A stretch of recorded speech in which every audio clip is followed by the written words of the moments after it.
Comment se fait-il que les chrétiens dans leur vie, l'Église dans son activité générale, connaissent si peu la puissance et la joie du Saint-Esprit? Ne serait-ce pas parce que la croix leur est si peu connue? Et je n'entends pas par là la croix du Christ en Golgotha, mais cette croix que tout enfant de Dieu doit expérimenter dans sa vie journalière, cette croix qui a une puissance de séparation, de crucifiement. L'Église actuelle a le plus grand besoin d'entendre prêcher le crucifiement de la chair. Il est urgent que la croix de Christ reprenne une place prépondérante. C'est à l'Église de Christ qu'il revient de dresser la croix, de l'honorer et la prêcher, en la portant et en la vivant. Nulle part l'Évangile n'enseigne que l'homme naturel puisse être amené à accepter la croix. Au contraire,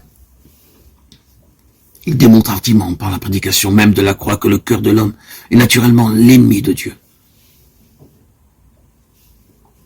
Si les serviteurs du Maître essaient seulement de comprendre les pensées de Dieu concernant la croix, ils seront vite persuadés qu'elle est suffisante pour s'ouvrir un chemin dans les cœurs.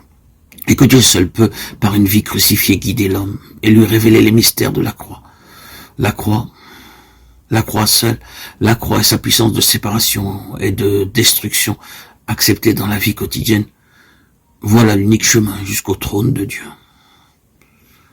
Tout enfant de Dieu a l'esprit du Dieu vivant demeurant en lui. En annonçant la croix, la vie crucifiée, le crucifiement de la chair, nous ne prétendons pas lui dicter ce qu'il doit faire, mais ce qu'il peut attendre du Saint-Esprit qui demeure en lui. La croix est le plus grand de tous les mystères. Il renferme tous les autres, et il est au centre de tous les autres. Mystère de la mort et de la vie, la mort qui règne, et la mort vaincue qui devient le chemin de la vie éternelle. Le mystère de la rédemption. La croix d'infamie, devenant pour le pécheur la puissance victorieuse.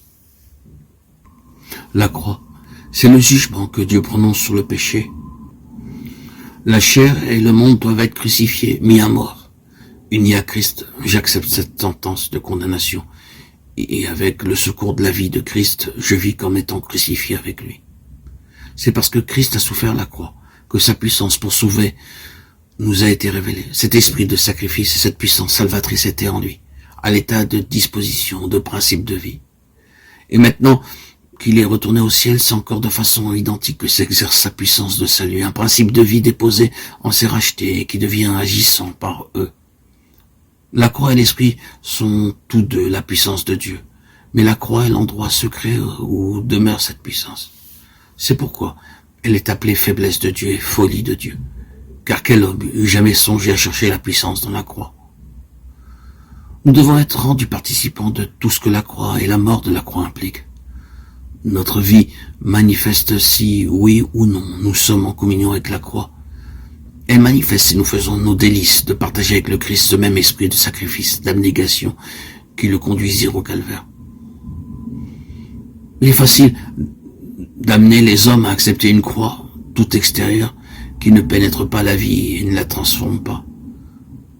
Ce n'est pas là la croix de Christ.